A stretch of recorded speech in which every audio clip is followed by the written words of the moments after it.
और इस पर अधिक जानकारी के साथ हमारे साथ कुमार गौतम पटना से लाइव जुड़ चुके हैं। कुमार गौतम जी, आपसे जानकारी चाहेंगे, सुपौल की जो घटना सामने आई है, क्या ये जिस तरीके की लापरवाही देखने को मिली है कि एक और जहां पहले तो जिस तरीके से तड़प तड़प कर एक मरीज ने दम तोड़ दिया है उसे ऑक्सीजन नहीं मिलने की वजह से, वही दूसरी तस्वीर ये बताई जा रही थी कि जब आनन फानन उसे ले जाया गया तो एक मृत व्यक्ति को ऑक्सीजन लगा दिया गया। कितने बड़े पैमाने पर लापरवाही की जा रही है, इसको लेकर के क्या कुछ अपडेट आपके पास?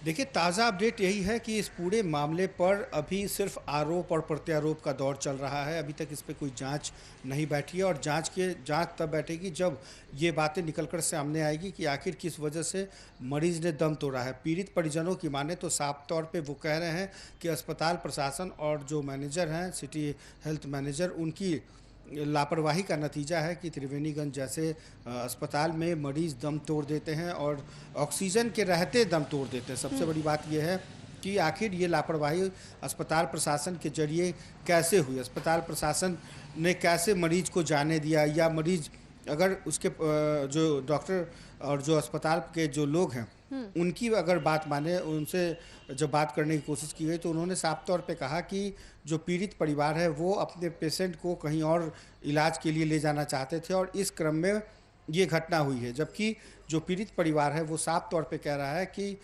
जबरन अस्पताल की तरफ से ऑक्सीजन हटा लिया गया और कहा गया कि अब आप दूसरे अस्पताल ले जाइए।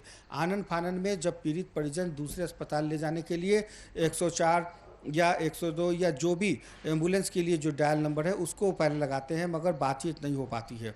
घंटों उनके मरीज वहाँ सांसें गिन रहे होते हैं और पीड़ित के जो परिजन हैं वो एम्बुलेंस के लिए लगातार भागम भाग करते हैं। उनकी तमाम अधिकारियों से बात होती है, मगर दुर्भाग्य देख लीजिए कि जहाँ पर सारण जैसे जगह में सांसद के दलान में सैकड़ों एम्बुलेंस पड़े रहते हैं, वहाँ सुपौल में एक मरीज दम तोड़ देता है। ये स्थिति है बिहार के अंदर, जहां न जाने ऐसे कितने एम्बुलेंस पड़े रह जाते हैं, सरकारी गैर सरकारी। और कुमार गौतम जी, आपने एक और बात का जिक्र किया, आपने ये बताया कि किस तरीके से परिजनों का ये आरोप है कि लापरवाही यहाँ पर स्वास्थ्य विभाग की टीम की तरफ से ही की गई है। वहीं अगर अस्पताल की बात करें, अस्पताल वालों का कहना है कि परिवार वालों ने डिमांड की थी कि उन्हें दूसरी जगह वो भर्ती करवाना चाहते हैं, दूसरी जगह इलाज करवाना चाहते हैं।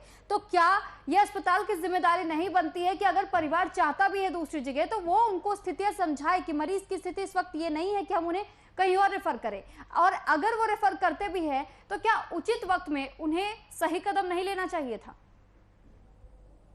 सवाल है आपका।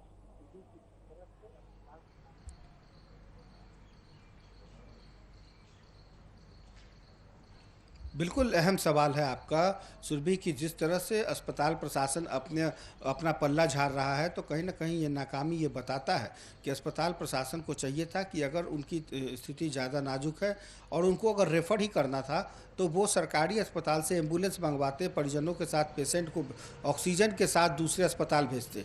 लेकिन आप अस्पताल की बद इंतज़ामी देख लीजिए कि किस तरह से परिजनों को ये कहा जाता है कि अब आप अपने पेशेंट को ले जाइए और ये पेशेंट राम भरोसे होता है। तो कहीं ना कहीं एक बड़ी घटना, एक अमानवीय चेहरा सामने आया है और ये सिर्फ सुपौल की बात नहीं है। सुपौल में तो ये तस्वीरें बयां कर रही है, लेकिन ऐसे बिहार के अंदर कई ऐसे अस्पताल हैं जहाँ पर आज भी मरीज दम तोड़ रहे हैं।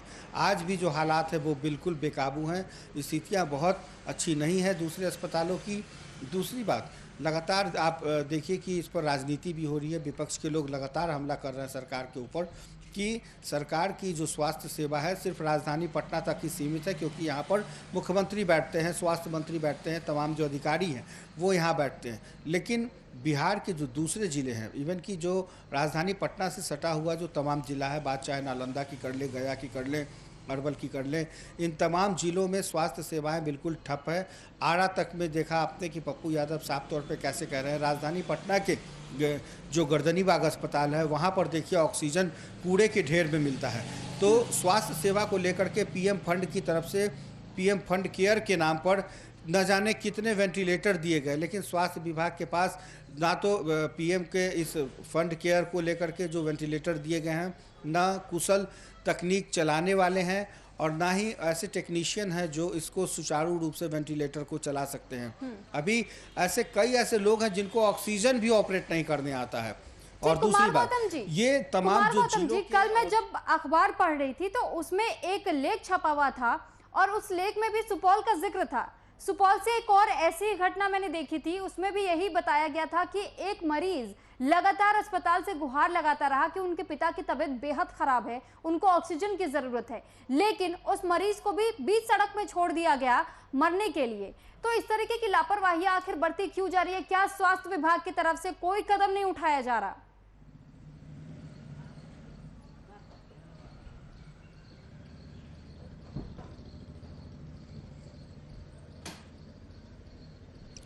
देखिए सुरभि, इसको समझना होगा कि स्वास्थ्य विभाग की नाकामी कैसे नज़र आती है।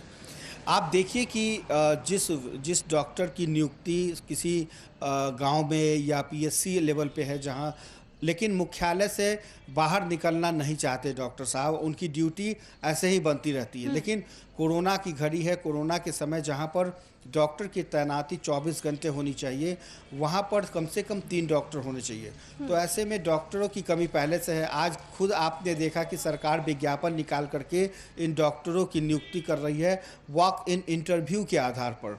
तो ऐसे में सरकार, जब कह सकते हैं कि जब आग लगी हुई है तो गड्ढे खोदे जा रहे हैं, पानी निकालने की कवायदें चल रही है। ये सिर्फ त्रिवेणीगंज, सुपौल, सहरसा या मधुबनी जैसे इलाकों में आज भी स्वास्थ्य सेवा कितनी लचर है, ये देखने को मिलती है। आप अंदाज़ा लगाइए, जब राजधानी पटना के गर्दनीबाग अस्पताल में ऑक्सीजन बेपरवाह कूड़े के ढेर में मिलते हैं, जब राजधानी पटना से सटा हुआ सारण संसदीय क्षेत्र है, उस संसदीय क्षेत्र में 2019 से लेकर के 2021 चल रहा है, 2 सालों से, बल्कि यूँ कहें कि 2.5 साल से भी ज़्यादा समय से सांसद के दलान में 100 से ज़्यादा एम्बुलेंस पड़े हुए हैं। और ये हवाला देते हैं कि ड्राइवर की कमी है। भैया, आपने ड्राइवर पहले से क्यों नहीं सुनिश्चित किया? जब पीएम बिल्कुल कुमार गौतम जी, वाकई बहुत से सवाल खड़े होते हैं। बहुत धन्यवाद आपका तमाम जानकारी हम तक पहुंचाने के लिए। वाकई ये सोच विचार करने वाली बात है कि जब राज्य सरकार को पता है कि राज्य में किस प्रकार की कमियां चल रही हैं और स्वास्थ्य विभाग की तरफ से भी जब लगातार इस प्रकार की लापरवाहियां सामने आ रही है कि कहीं पर यह देखा जा रहा है कि लोगों को ऑक्सीजन मिल नहीं रहा, किसी मरीज को अगर ऑक्सीजन लगा भी दिया जाता है तो नर्स या डॉक्टर ये तक पूछने नहीं आते कि उनका ऑक्सीजन लेवल अभी ठीक है या नहीं है, कहीं लीकेज तो नहीं हो रहा। तो ऐसी लापरवाहियां लगातार स्वास्थ्य विभाग की तरफ से भी देखने को मिल रही है।